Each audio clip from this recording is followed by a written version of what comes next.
रब्बे काबा की कसम, रब्बे मोहम्मद की कसम। मियां असलम इकबाल ने असम्बली में इम्पोर्टेड हुकूमत की छतरोल करते हुए इमरान खान के लिए ऐसे अल्फाज इस्तेमाल किए जिनको तारीख़ में याद रखा जाएगा, और इस तरह डट कर मुकाबला करना बहादुर लीडरों की पहचान होती है। रब्बे काबा की कसम, रब्बे मोहम्मद की कसम, ये मेरे खान के सामने जीरो है, ये जीरो है, ये छोटे सियासी बोने हैं। मेरा लीडर दुनिया का एक बड़ा लीडर है, जो सिर्फ पाकिस्तान का लीडर नहीं है,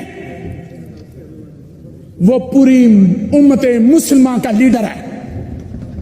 बावकार, खुददार, बहादुर, नडर, वो इमरान खान है। नाज़रीन, इमरान खान सिर्फ पाकिस्तानियों का लीडर नहीं, बल्कि इमरान खान अब पूरी उम्मत मुसलमान का लीडर बन चुका है। इमरान खान की हुकूमत में पाकिस्तानियों को जो इज़्ज़त और मकाम मिला था वो पूरी दुनिया ने देखा था और सराहा भी था। आज सूरत हाल ये है कि पाकिस्तानी आटे के पीछे भाग रहे हैं।